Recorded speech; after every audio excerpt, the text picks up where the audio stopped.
Hello, everybody, and welcome back to the channel. My name is Azalea Akari, and today will be my match for Week 7 in the Pokemon Masters League.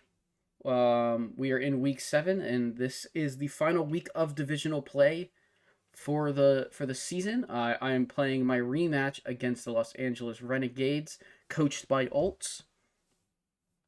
And so here are the teams. I believe Ultz's team is the same. So he has Coco, he has Weavile, Ursaluna Bloodmoon, he has Tapu Fini, Sinistra, Torkoal, he has Tapu Bulu with Terra with Grass, Water, Steel, he has Mega Houndoom and Grafaiai, and then his NU slash rest Pokemon is Terra Claydol with Psychic, Ghost, and Fire, and then he has Roselia and Kofagrigus. So yeah, last time Ultzz brought Tapu Koko, Weavile, he brought Finny, he brought Torkoal, Bulu, and he brought Mega Houndoom. I suspect he's gonna bring a different team this time. I would not be surprised to see Ursaluna Bloodmoon this week. I would not be surprised to see maybe no Sun. Sun didn't do that much against me last time. It does a little bit into my team, but I have made sure to have ways around not having to click water moves while I'm in the Sun. I wouldn't be surprised to see maybe Terra Claydol if he wants to bring that. I feel like a Pokemon like Claydol would throw me, like, could have the ability to throw me off a bit. I haven't done much research into it. Last time he had Choice Scarf Tapu Bulu to combat my Mega Lopunny, which rolled one of the. There was only 2 rolls on the entire thing. It was 14 out of 16 rolls to KO my Lopunny, and he hit one of the 2 lowest rolls, which, in my opinion, swung the game heavily in my favor. This time, I'm not planning to let that happen. I think I have to think about it. I think I have enough on my team that can tank Bulu. I have a very good answer that makes close combat not a great option for my opponent. But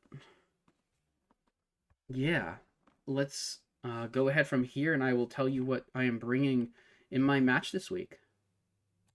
All right, everyone, and here is the team that I will be bringing for Week 7 versus Ultzz. We're bringing a couple of very similar sets to what we brought in the first week, but there's a change on every single Pokemon, so let's get into it. Starting off with Lola with our Lopunny. It's the same EVs, 40 HP, 252 attack, 216 speed with Jolly Nature. The moves are a little different. We have Fake Out, Return, Triple Axle, Returning, but I've ditched U-Turn for close combat because I think that's a very good item to have on my Pokemon. And next up, we have Greninja.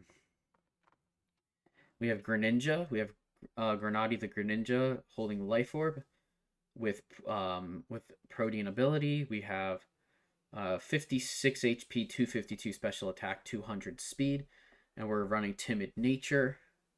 Our moves are going to be the same as last time: Surf, U-Turn, Sludge Wave, Ice Beam. And yeah, I think Greninja worked out great last time, and I think he'll do really good in this next. I think he'll do really good here as well. All right. Next up, we have hopefully its first appearance. I can't see this match not getting played, so Pecharunt will finally be coming this week. We've got Mochi Mochi, the Pecharunt, holding a Colbur Berry, specifically for Weavile, but also in case of any other stray knockoffs or teched dark moves. We're running bit of mix with a little bit of bulk and a decent chunk of special attack. We have 100 HP, 252 special attack. So we've max special attack, 140 speed def, 16 speed to outspeed people who are trying to speed creep Pecharunt. Any Pokemon trying to speed creep it. And we have modest nature. And our moves are Malignant Change, Shadow Ball, Recover, and Nasty Plot.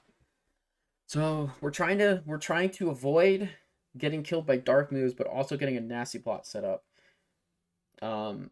So when we do have good bulk against special moves, I do think that there's a chance that Shuka Berry's better, but I don't think I have that much. I don't have that much into his. Whatever his name is, anyways. I don't have that much into his Ursaluna, anyways, and I feel like I don't know if he's gonna click Earth Power instead of Blood Moon with an Abomasnow on the team, which you see there in the bottom right. Anyways, so that's Pecharunt first appearance of the season. Next up, we have Deontay, our Terra Captain. Our solo Terra Captain for this battle. Again, we're running Leftovers with Terra Poison this week. Terra Poison being really good into a team with 3 Tapus. Because Poison moves do not get kind of damaged by anything. They don't really have to deal with the secondary typings. Whereas Steel moves kind of do into Finny. Last match I was able to get a Swords Dance off with Scizor and do a lot. But I'm not going to 100% rely on that. We're running Moonblast, Earth Power, Flash Cannon, and Terra Blast. I think Flash Cannon might potentially change to be Boots. Or sorry, not Boots. Potentially change to be Stealth Rocks. Not sure if my opponent is going to run Defog on Tapu Fini, but I don't think we need Flash Cannon all that much. Because I think that with Bulu's ability to Terra away its poison typing, having or its poison weakness, I think like that's where Moonblast and Earth Power become strong. And Flash Cannon, like not being stabbed, I think Rocks might be better potentially. But yeah, we're running 232 HP, 252 special attack, 24 speed. Because we're very close in speed to what minimum speed Ursaluna Blood Moon would be. But yeah, so we have one thing that's speed creeping min speed, Ursaluna, and then we have another thing that is speed creeping max. That is speed creeping max speed modest, which is Green Ranger the Scizor, with Leftovers running 104 HP, 252 special defense, and 152 speed, with Careful Nature. Maybe I should have done a few more calcs with what the damage looks like into some other Pokemon. But I think Bullet Punch into a bunch of things is just still super strong. Close Combat as well is also. We're mainly doing this to make sure we do get a 2-hit KO on Ursaluna Blood Moon with close combat, or if it's over half HP, they're gonna force a switch. They do have enough things that could switch into close combat, but I'm not too worried about it. With a Swords Dance, I become extremely more dangerous with KO potential into the Ursaluna, with close combat, and yeah, we're running Bullet Punch, Close Combat, Swords Dance, Roost. And next up, our final Pokemon we have, making its first appearance, we have Abomasnow. Yeah, like Abomasnow, and I've named it Obamasnow. And it's holding heavy duty boots.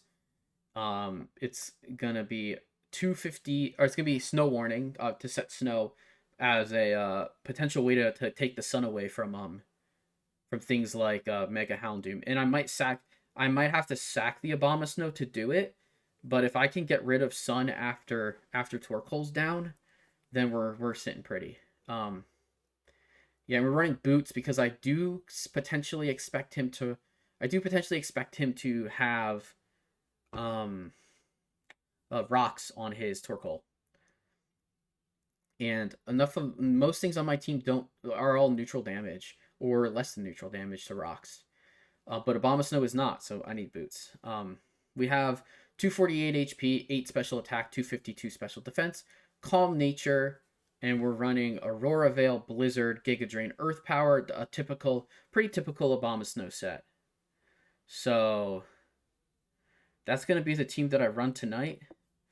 And and we'll see how the match goes. And I will be back with the replay to go over it. All right, ladies and gentlemen, my match has concluded with Ultzz. Week 7 is in the books, and let's take a look at the team that my opponent brought. And let's see. Well, Roselia, Mega Houndoom, Tapu Koko, Claydol, Grafaiai, and Kofagrigus. I was honestly very shocked when I saw this. I was like, oh, okay, well, I wasn't that surprised maybe by Terra Claydol, because like I thought there's a chance it could do something. I wasn't I just didn't have time to research it. I wasn't too worried about like most of the other big Pokemon. Like I felt like going in that this was a week where I needed to preserve Mega Lopunny. I felt like Mega Lopunny did really good last time, and if it wasn't for like getting Scarf, like essentially me like kind of forgetting about Scarf for a second, like I think would have been fine. So honestly, going in, I just thought let's lead with my Abomasnow. Let's go with the line that leads Abomasnow and goes for Aurora Veil to put my team behind Aurora Veil. That's what I decided to lead on. I decided to lead with Abomasnow. Shiny Abomasnow, by the way. Into Koko, Tapu Koko, who I absolutely expected to lead. This is, I think, Ultzz led Koko most weeks. It's a pretty good lead Pokemon. You can always Volt Switch out if you want. But you can also start going to town with damage, or whatever else. But it's kind of a very versatile Pokemon, and I wasn't 100% sure with what was going to happen here. I was kind of confused, like, with the team in general. But so I just went and clicked Aurora Veil because Snow is out. I have Snow. So I clicked Aurora Veil, but also then I see Light Screen. I'm like, oh, okay, this is Screens Koko, so this is Light Clay Screens Koko. So yeah, so here I just clicked EP. Just took my little chip, just took some chip damage, which is actually quite crucial in my opinion. We immediately switched to Deontay. And then I see Claydol come out, and I'm thinking, okay, why is Claydol out this early? It is his Terra Pokemon, but he has, like, okay, maybe he's clicking Terra Water. Maybe he's gonna, I was thinking, like, maybe he's gonna, I wasn't 100% sure what was gonna happen. I was kind of looking at Claydol sets, and I saw, like, Iron. I was, trying to figure out kind of what it runs. And I think I've seen this type of set once before, and I was kind of thinking it was just going to be set up. In my head, like I kind of thought it was set up. I wasn't sure what it was going to be, and it turned out to be Cosmic Power set up. So I clicked Rocks because I ended up switching. I ended up deciding that Rocks was better than Flash Cannon in this matchup, which was a good call because I think Rocks was like really strong into most of his team. I don't think he was expecting me to set any hazard at all. In general, I would imagine like he does have a way to get rid of Toxic Spikes, but I don't really have Toxic Spikes on my team. However, here, instead of Moonblasting for damage, I probably should have switched to, I think going to Pecharunt early or going to something like Greninja early is really good. Because if it's running stored power, then I am then I'm pretty okay to like switch to Greninja. Like Greninja doesn't take any damage from stored power when it first switches in. The tough thing is that I don't have a dark move on my I don't have a dark move on Gren this week because there's no real reason to. So I'm essentially trying to see what he's gonna Terra. So I switched back to a Abomasnow because I wanted to put because I wanted to put Veil back up, but I don't think Veil mattered too much. It might have mattered in the end. I was trying to prevent him from really doing a lot with it. So we're going to let it run. So essentially, he just clicks Cosmic Powers a ton. I click Blizzard. I'm looking for a Blizzard Freeze. Maybe a crit as well. A crit would have done a lot of damage. It wouldn't have KO'd probably, but it would have crit through all his defensive. It would have crit through all the defensive boosts, and it would have crit through the light screen. Light screen's down now, so I do get I do get a little more damage than usual here, but it's still only 17. I think at this point my opponent's plus. I think he's +5 at this point. So I switched to Petrarunt finally. When he goes to +6, and honestly, I clicked Nasty Plot when I probably should have just clicked Malignant Chain. I just need to poison this thing is what I need to do. He clicks Psychic, and it does 29%. So he doesn't have that much special attack investment. And I learned that here. So I went for Malignant Chain, and I got the poison, and I got the confusion, and he actually hit himself in confusion, which was really good for me. And so here I went for a second Nasty Plot. His confusion ended though, and I took 60% from an Earth Power. So I thought I can actually survive. I kind of thought I could survive another thing, so I actually went for a Recover here, because I could technically survive an EP if he clicked it. I was trying to just get a little bit more Toxic Chip. Unfortunately for me, I think regardless, I think Earth Power probably would have KO'd anyways. But he clicked Psychic and got a crit. Psychic was never killing. It was doing about. I'm pretty special bulky. I'm pretty bulky in general. It was doing 30. It was doing maybe 30s to 40s. There. But he gets the crit and gets the KO, which is a little unfortunate. Here I'm just forced to bring Greninja in. He's super effective to Surf and is doing about 20%. It's doing like in the 20s. So I go Protean Water, does the 24%, and he takes Chip. He does do a ton with his Earth Power, but here he takes so much Chip. I finally get to take down I finally take down his Claydol. And here against Coco, I have to unplug, and I'm actually in my brain deciding if he's gonna want to go for a screen. Because if he clicks,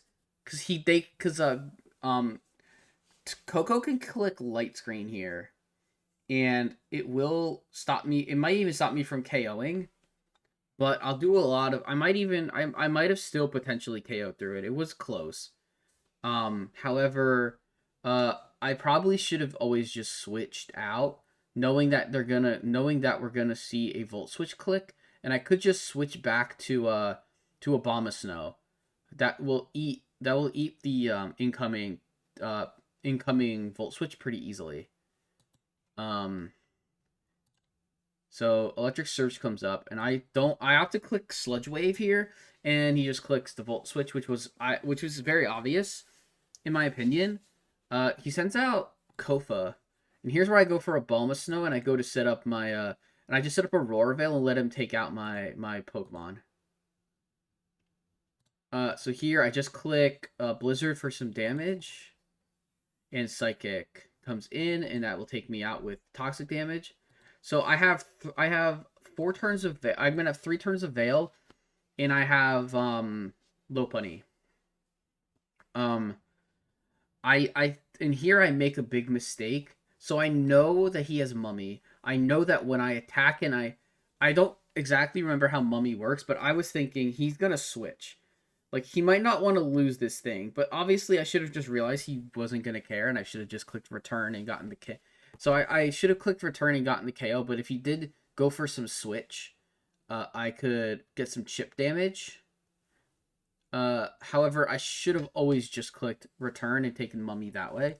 But instead, I clicked, and instead of having Scrappy now, I click this, I click fake out, and then I end up with getting mummy, which is not good because that means that I only have one move that can hit his Pokemon, which is going to be just triple axle, because my other moves are close combat and return, which are both normal moves, which are normal in fighting, which do not hit ghost. So it was a little unfortunate for me. I mean, yeah, he flinches, yeah. So, but here I got fortunate here where the triple axle connects and KOs. My opponent comes in and takes rocks damage, and here return is a guaranteed knockout. So I go for return. Next up is Grafai. I think in my head I'm thinking, okay, Grafai is just gonna click a move, but it's never faster than me, so it's okay.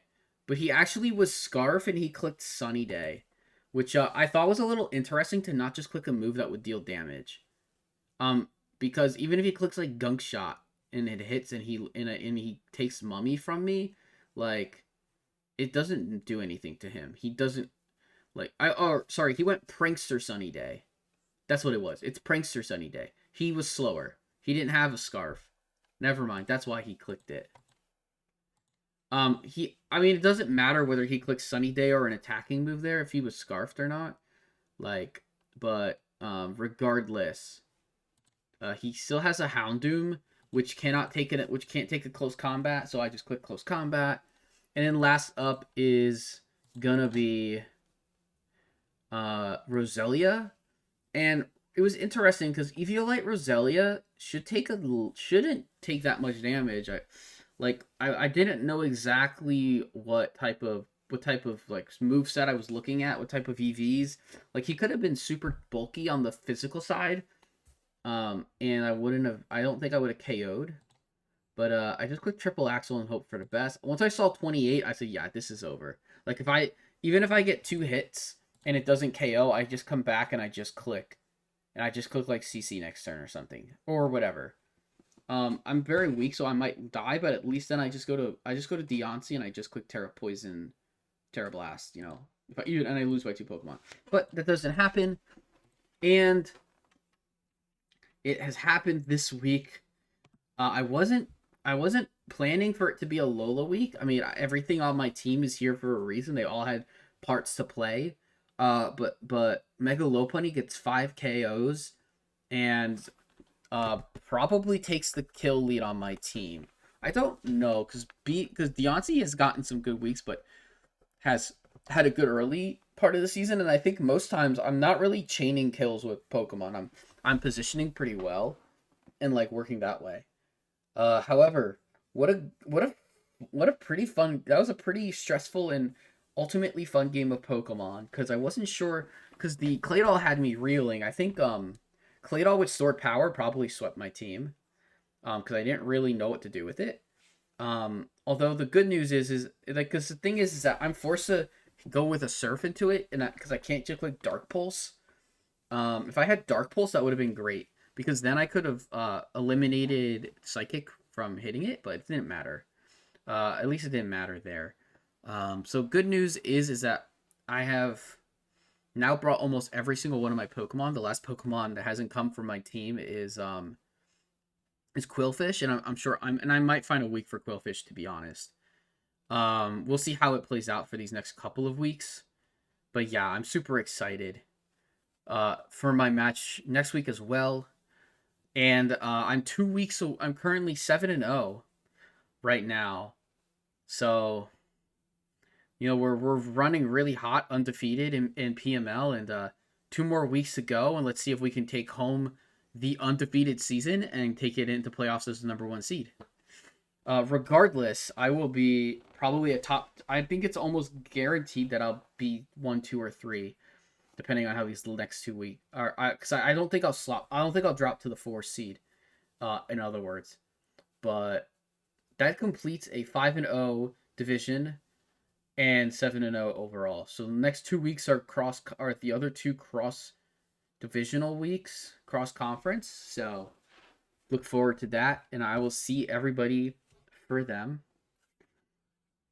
And have a great rest of your week until then.